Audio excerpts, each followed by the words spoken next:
जानते हैं, वे इतने सरल हैं, वे किसी के प्राण पीना नहीं जानते। इसलिए बालकृष्ण ने तो दुग्धपान किया और रोष समन्विता माने रुद्र समन्विता सन प्राणान अपगत, रुद्र के साथ लीला की।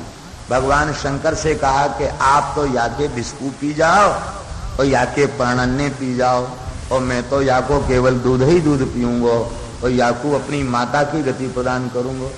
तो बालकृष्ण ने दुग्धपान किया और शंकर जी प्रलयंकर हैं, उन्हें इसके प्राण पी लिए और पूतना को भगवान ने माता की गति प्रदान की।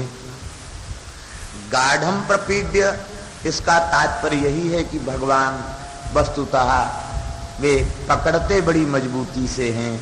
पहले तो भगवान किसी जीव को पकड़ते नहीं और कथनचित किसी जीव को पकड़ते हैं तो बीच में छोड़ना नहीं आता। संसार के लोग पकड़ना नहीं जानते, ये तो छोड़ना ही जानते हैं। हाँ, जब तक किसी स्वार्थ की सिद्धि हो रही है तब तक उसको रिश्तेदार नहीं होगा तो भी रिश्तेदार बना लेंगे, पकड़ के रखेंगे। स्वार्थ की सिद्धि नहीं होगी तो फिर खास भाई होगा, उसे भी छोड़ देंगे।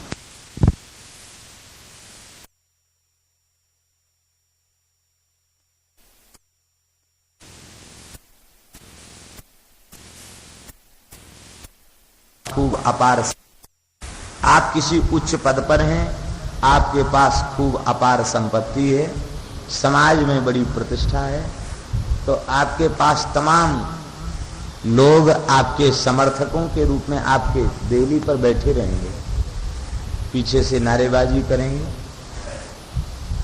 और उनको समय समय से चाय पानी मिलता रहेगा। और वही व्यक्ति पद से च्युत हो गया, विपत्तिग्रस्त हो गया, तो वो चाय पीने वाले, पीछे से नारेबाजी करने वाले, वो उसके मुंह को देखना भी पसंद नहीं करेंगे।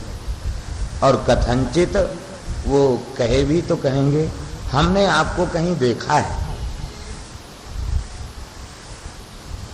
अरे देखा है, तुम हमारे घर में आते थे।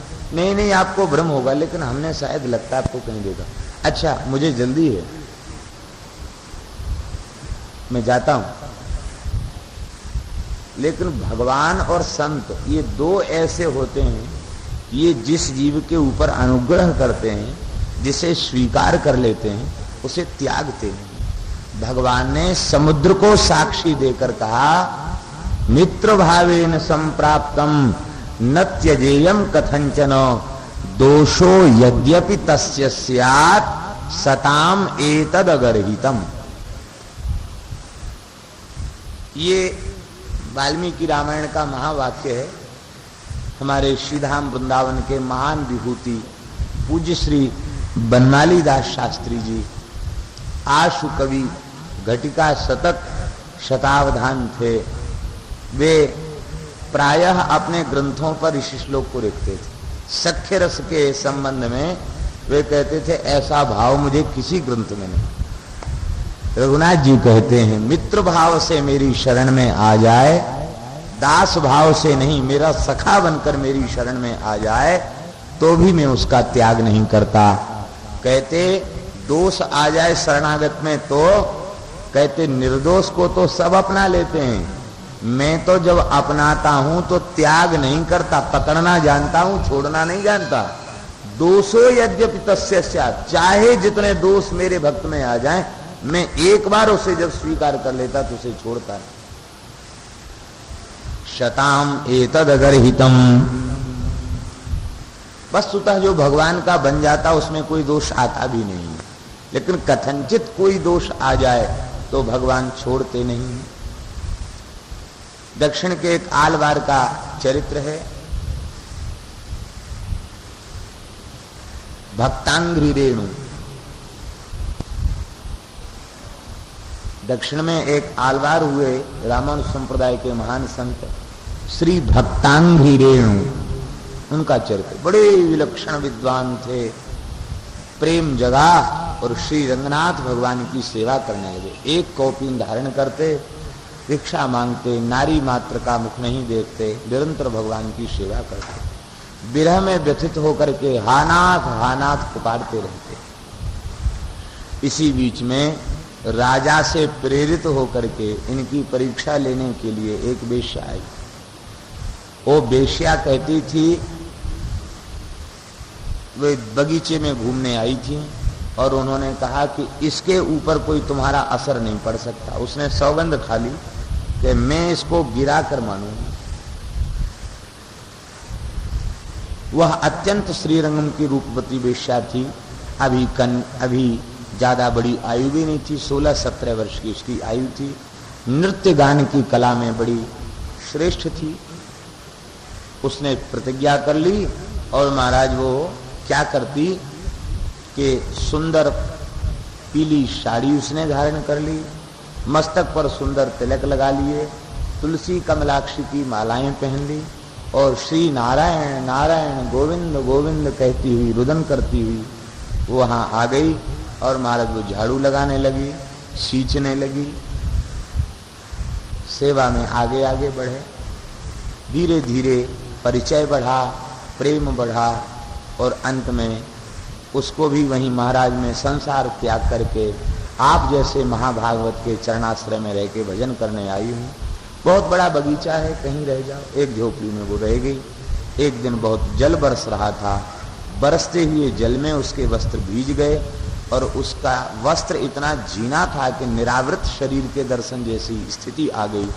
आपके मन में मानसिक पतन हो गया और वह पतन इस स्थिति पर पहुंच गया कि उन्होंने उसको अपना लिया। मंदिर से, बगीचे से उन्हें निष्कासित कर दिया गया। भारी प्रतिष्ठा में हानि हो गई और अंत में वे वेश्या की यहीं जाके रहने लगे। जब तक उनके पास धन था तब तक वो आदर किया, बड़े संपन्न थे, घर की सारी संपत्ति उसको दे दी। बाद में जब उनके पास कुछ नहीं रह गया तो उसने धक्के दे करके अपनी कोठी से निकाल लिया, बाहर जा। तो कहाँ तो भगवान का भजन करते थे, बगीची में पड़े पड़े और वे बहुत उदास खटिया पर पड़े पड़े रो रहे थे। हाय, मैं उसके बिना जी नहीं सकता, मेरी बड़ी दुर्दशा हुई, बहुत रो रहे थे।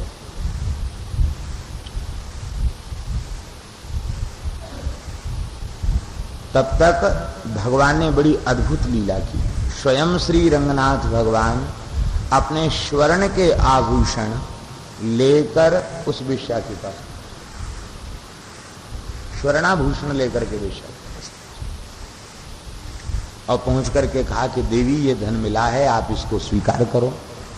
बस याचना यही है कि आप हमारे ऊपर प्रसन्न हो जाओ। उन दिव्य आभूषणों को देख करके तो वो बड़ी प्रसन्न भई और प्रसन्न हो करके और भक्तांगी रेणु जी को बुलवाया उसने। ये बड़े प्रसन्न भये और प्रसन्न होकर कहा, महाराज, आपने अपने सेवक के द्वारा ये बहुमूल्य रत्न और आभूषण हमारे पास भिजवाए, फिर आप मेरे ऊपर कृपा क्यों नहीं कर रहे थे, यहाँ क्यों नहीं आ रहे थे? कहा कि ना आभूषणों को देखो, तो वे तो श्री रंगनाथ भगवान के आभूषण। मंदिर में खोज होने लगी, कहाँ गए आभूषण, कहाँ गए आभूषण। मंदिर में खोज होने लगी और खोजते खोजते अंत में पता नहीं लग रहा था। किसी को कल्पना भी हो सकती है कि वेश्या के घर में होंगे। भक्तांग रेणु जी को पता चला, आभूषण देखते विह्वल हो गए, व्याकुल हो गए। हा नाथ, मैंने आपको पूरी तरह छोड़ दिया और मैं भोगी और विषयी हो गया, मलमूत्र की नाली में कूद करके मलमूत्र की नाली का कीट बन गया।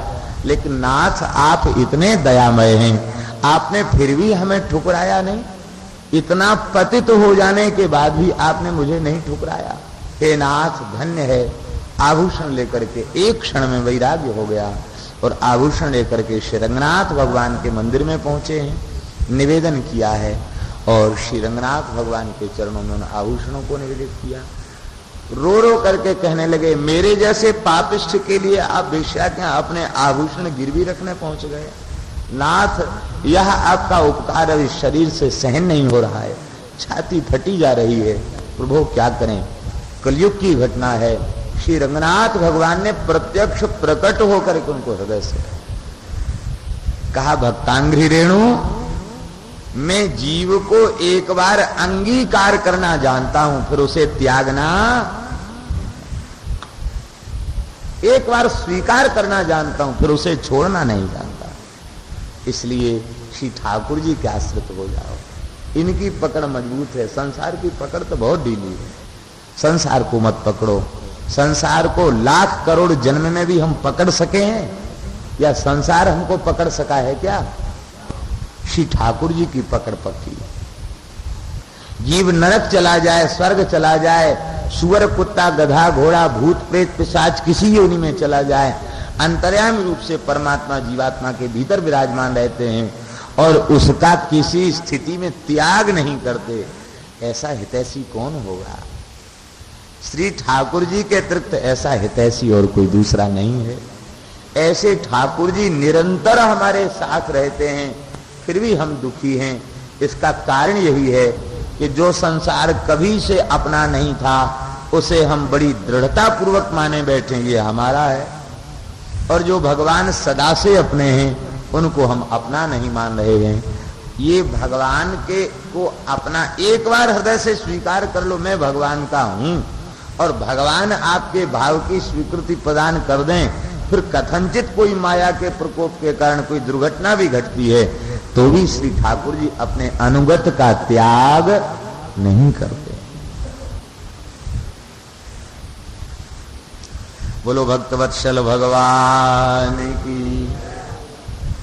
जन अवगुण प्रभु मान न काऊ, जन अवगुण प्रभु मान न काऊ, दीन बंधु अति मृदुल स्वभाव, दीन बंधु अति मृदुल स्वभाव। दीन बंधु है, अत्यंत मृदुल स्वभाव है।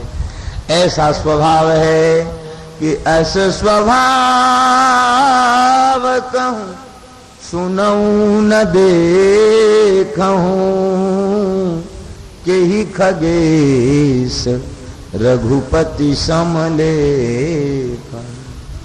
ऐसा स्वभाव न तो सुना गया और न देखा गया।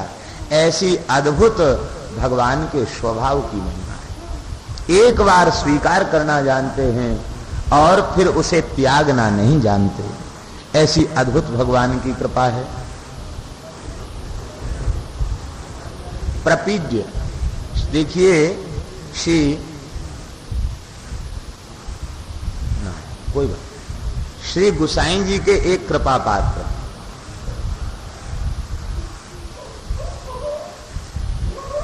एक बार किसी अपराध में उन्होंने किसी वैष्णव की संपत्ति को पुर्ख कर लिया। गुसाई जी रुष्ट हो गए और रुष्ट होकर के उन्होंने शिष्य का त्याग कर दिया। वैष्णव के अपराध, वैष्णवापराधी को हम शिष्य नहीं मानते, त्याग दिया, ठुकरा दिया उसको। गुरु विरोध नहीं को जगत राता। गुरु के वियोग में, गुरु के विरोध से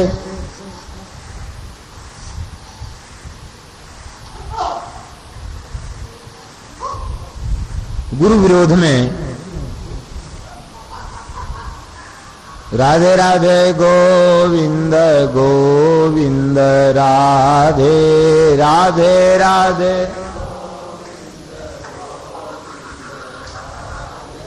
राधे राधे गोविंद गोविंद राधे राधे राधे गोविंद।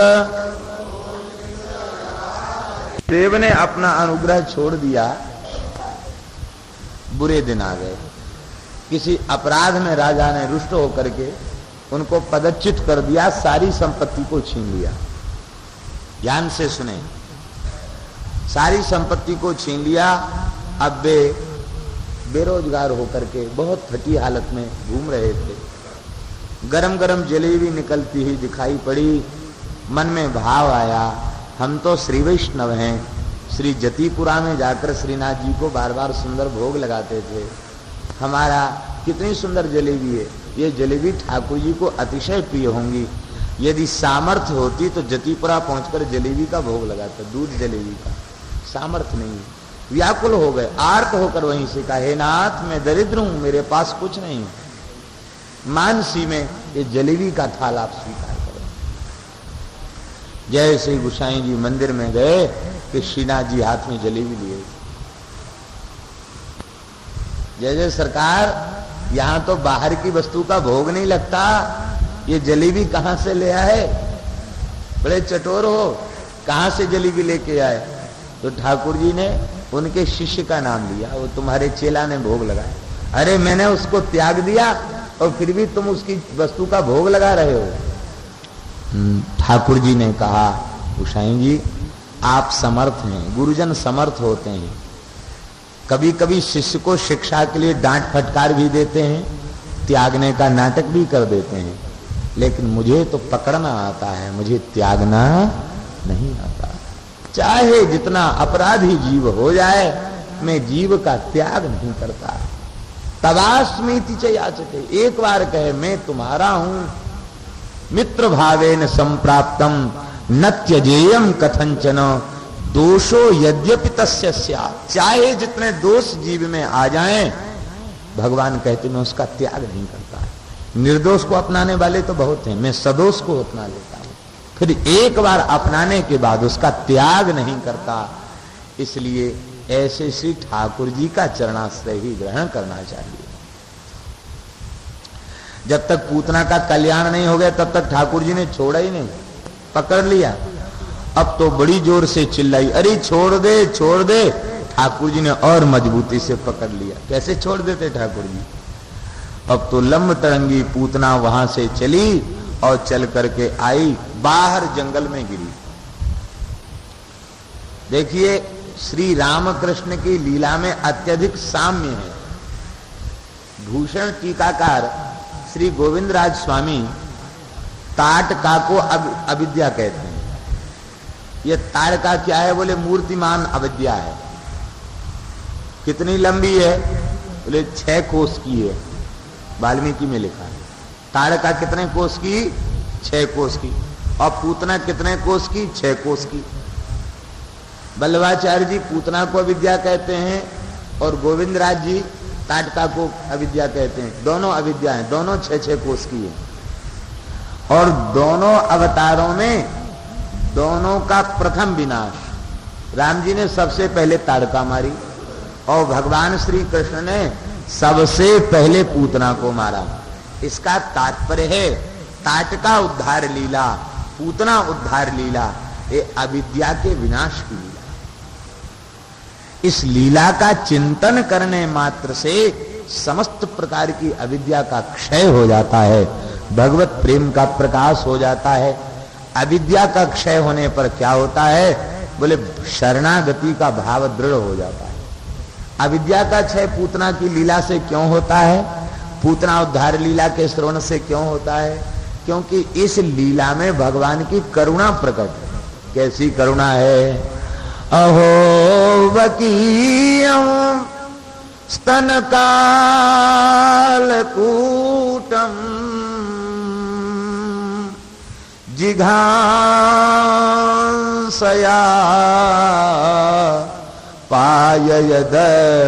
पाययदप्यसाध्वी लेवे गतिम धातृचितां ततोन्यम कम्बा दयालुम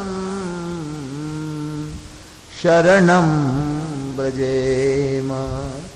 बकदैत्य की बहन बकी पूतना अपने पयोधरों में भयंकर विष का लेप करके गई और उस दुष्टा ने विष युक्त पयोधर भगवान के मुखारविंद में दे दिया।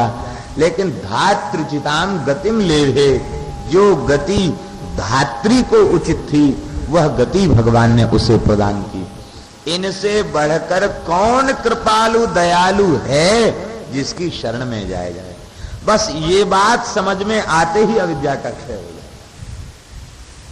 भगवान की कृपा करुणा के समझ में आते ही अविद्या नष्ट हो जाती, और जब अविद्या नष्ट हो जाती तो भगवदीय संबंध का दृढ़ता पूर्वक बोध हो जाता। मैं संसार का नहीं हूं, मैं केवल भगवान का हूं, ये विश्वास दृढ़ होती सारी अविद्या नष्ट हो जाती है। और ये भगवान की शरणागति का भाव दृढ़ भगवान के स्वभाव के बोध से होता है। भगवान के स्वभाव को समझने के लिए कथाएं सुनी जाती हैं। कथाएं सुनने का मतलब क्या है? भगवान का स्वभाव हृदय में बैठ जाए, तो बैठ जाएगा तो संसार से सर्वथा अनासक्ति हो जाएगी।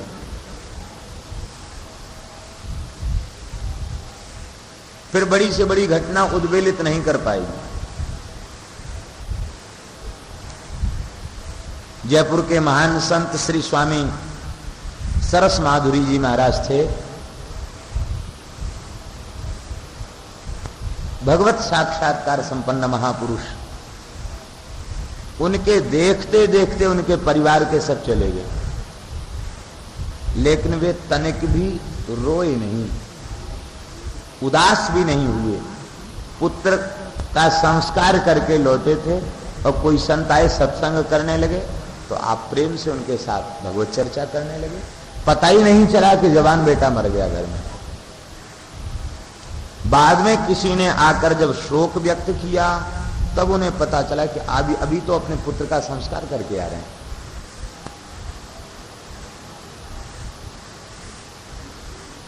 वे दुखी हो गए। वैष्णव बोले, महाराज हमने असमय में आपके साथ रस की चर्चा की। अरे भाई, चर्चा का एक समय होता है, क्षमा करना। यह सुनकर उन्होंने हृदय से लगा लिया और कहा कि देखो महात्मा, ये भगवान की दुकान है। दुकानदार सब कपड़ा लत्ता बाहर टांग देता, फैला देता। जब दुकान बंद करनी होती तो सब समेट के भीतर रख देता है। भगवान की दुकान है। भगवान ने एक परिवार की दुकान लगाई थी, उन्होंने समेट लिया। इसमें हमें और आपको दुखी होने की क्या जरूरत है? यदि देखो आप न आए होते तो हमारी भारी हानि हो जाती। ये लोग सब दुख व्यक्त करने आते और इनके दुख में हमको भी दुखी होना पड़ता, तो इतना समय सत्संग में चला गया। ये है भगवान के संबंध की स्मृति। संसार के संबंध की सर्वथा विस्मृति। शरीर और संसार, इन दोनों का संबंध जिस क्षण भूल जाएगा उसी क्षण श्री प्रियालाल जी के साक्षात दर्शन होने लग जाए। भगवान का दिव्य स्वभाव हमें पता लग जाए तो हमें संसार में फिर कहीं ममता नहीं रह जाएगी। भजन करने में उद्यम नहीं करना पड़ेगा, भजन सहज बनने लग जाएगा। उमा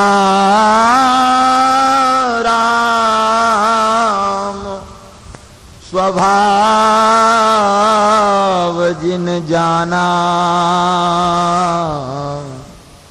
तिन्हीं भजन तजी भावना।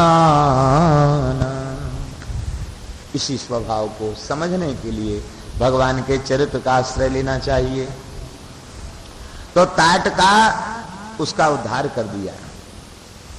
ऐसे लगता था मानो 6 कोस का कोई काजल का विशाल पहाड़ हो। इसके पयोधर लगते थे मानो कज्जल गिरी के समुन्नत 2 शिखर हों और उनके ऊपर बालकृष्ण क्रीड़ा कर रहे थे। मानो कज्जल गिरी के समुन्नत शिखर के ऊपर कोई नीलमणि प्रकाशित हो रही हो, ऐसी सुंदर झांकी बन रही थी। बड़ी सुंदर सुंदर उपमाएं देकर के आनंद वृंदावन चंपू में श्री कृष्ण कवि कर्णपुर गोस्वामी जी ने बड़ी सुंदर सुंदर जो है उत्प्रेक्षाएं दी हैं पूतना के लीला के संबंध में। भगवान प्रसन्न हो रहे थे। क्यों? बोले अब तक तो ये थी पूतना। पूत माने पुत्र, ना माने नहीं, निपूति। अब तक तो ये निपूति थी, लेकिन आज श्री कृष्ण ही पूत बनकर इसकी छाती पर खेल रहा है, तो इससे बड़ा भाग्यशाली और कौन हो सकता है। उसे अपनी माता की गति दे करके भगवान और प्रमुदित हो रहे थे। यशोदा जी तो मूर्छित थीं। ब्रजवासी दौड़े और इस पूतना के शरीर पर चढ़े। 6 कोस का जंगल चकनाचूर हो गया। बड़े प्रयत्न पूर्वक चढ़े। इतना विशाल इसका शरीर था, चढ़े कैसे? चिकना शरीर, रिपट रिपट के नीचे गिरने लगे। तब उन्होंने उपाय सोचा। उसके बाल बिखरे पड़े थे, उन्हीं बालों को पकड़ पकड़ के गांठ लगा के उसी पर चढ़ गए। और 150 ब्रजवासी तो ऐसे उसके मत्थे पर भौहों पर घूम रहे थे। इतना विशाल उसका पहाड़ जैसा शरीर, इसके नाक बड़े बड़े गुफा के समान, मुंह बड़ी भयंकर कंदरा के समान, आंख गहरी बावड़ी के समान, ऐसा भयंकर इसका स्वरूप। बालकृष्ण को उतार के लाए और उतार करके गोद में रखा यशोदा जी के। जैसे ही अंक से स्पर्श हुआ, अब तो यशोदा जी की मूर्छा दूर हो गई। अब यशोदा जी और रोहिणी जी, समस्त ब्रज की गोपी बालकृष्ण को लेकर के गौशाला में आई, खीरक में आ गई। क्यों? कहते बालक का स्पर्श राक्षसी ने कर लिया है, अब इसे पवित्र कैसे बनाया जाए। जो भगवान सबको पवित्र करने वाले जिनका नाम, उन भगवान को राक्षसी ने छू लिया तो ब्रज का कितना मधुर भाव है। गोपियां कहती अशुद्ध है गयो लाला, अब या की चिकित्सा करनी पड़ेगी, बड़ी विलक्षण चिकित्सा। गौशाला में ले जाकर पहले गौ माता को साष्टांग कराई और या के बाद गोद में बालकृष्ण को बिठा करके श्री अंग में गोमूत्र से स्नान कराया, गोमय का लेप किया और गो चरण रज भगवान के अंग प्रत्यंग में लगा दी। और इसके बाद गौ माता की पूंछ पकड़ करके झाड़ा देने लगी। गोमूत्रेण स्नापयित्वा, गोमूत्र से स्नान कराया। पुनर्गो रजसार्भकम रक्षाम चक्रुश्च शकृता द्वादशांगेषु नाम भी। भगवान के 12 अंगों में पूंछ का स्पर्श करा करा के झाड़ा देने लगी। अव्यादजोंग्रिमणिमास्तव जान्वथोरु यज्ञोच्युतः कटितटं जठरं हयास्यः हृतकेशवस्त्वदुर ईश इनस्तु कंठम विष्णुर्भुजं मुख मुरुक्रम ईश्वरः कम। इत्यादि प्रकार से भगवान के नाम लेकर अंग अंग की भगवान की रक्षा करने लगी। अजन्मा भगवान चरणों की रक्षा करें, मणिमान भगवान घुटनों की रक्षा करें, यज्ञ पुरुष भगवान जांघों की रक्षा करें। एक एक नाम लेके एक एक अंग का उच्चारण करके भगवान के अंग प्रत्यंग की रक्षा करने लगे। भगवान अत्यंत प्रमुदित हो रहे थे, प्रसन्न हो रहे थे। क्यों?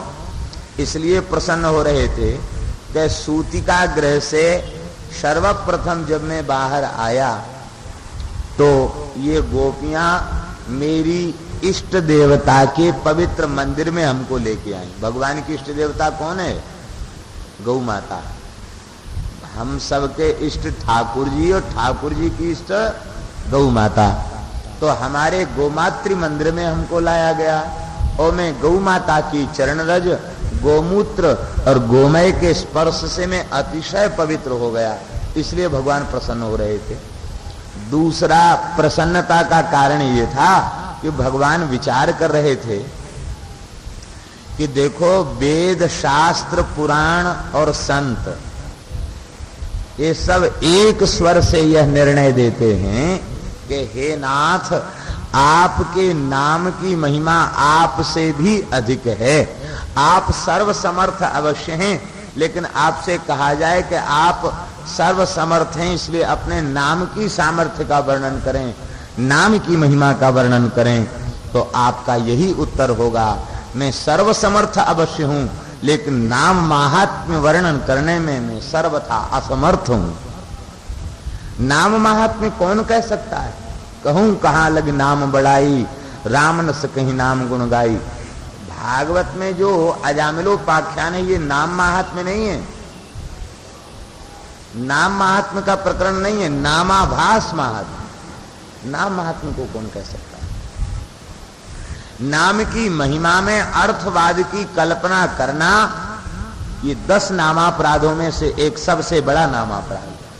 अर्थवाद का तात्पर्य, जैसे कई बार शुष्क लोग ऐसा कह देते हैं, जो भावुकता से शून्य लोग हैं, वे कई बार ऐसा कह देते हैं कि अरे राम राम करने से क्या फर्क?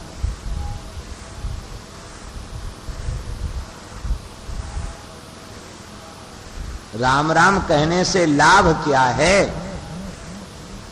कई बार ऐसा लोग कह देते।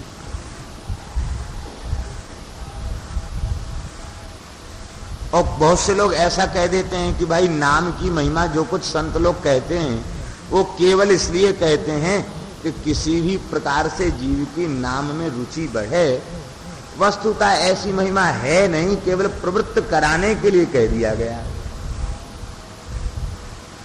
और कुछ लोग कहते हैं कि बताओ कैसी कैसी बातें कह दी गई कि पापी में उतने पाप करने की सामर्थ्य त्रिकाल में नहीं है जितनी सामर्थ्य एक नाम में पापों को नष्ट करने की। एक नाम का धोखे से उच्चारण करने वाला भी मुक्त हो जाता। अरे तमाम लोग राम राम करने वाले भूत प्रेत बने देखे जाते हैं। कौन ऐसा होगा जो धोखे से एक बार रामकृष्ण का नाम उसके मुंह से न निकले? ये क्या है? वस्तुतः इस तरह की शंका नाम माहात्म्य करना ये भी नाम अपराध है। नाम अभ्यासी नामानुरागी वैष्णव का कर्तव्य है कि नाम माहात्म्य श्रवण करने के बाद यह विचार करे कि इतना जो नाम की महिमा कही गई है इससे भी अनंत अनंत अनंत गुणित नाम की महिमा है। नाम की महिमा कौन कह सकता है? ये वैष्णव को समझना चाहिए। एक जो शंका, आखिरी शंका जो लोग करते हैं कि एक नाम की जब इतनी महिमा है तो नाम राम फिर क्यों किया जाए? एक नाम की जितनी ही महिमा है एक नाम से ही मुक्त हो जाएगा, किंतु इस बात में विश्वास नहीं हो पाता। इसलिए एक नाम के महात्म्य के विश्वास को जागृत कर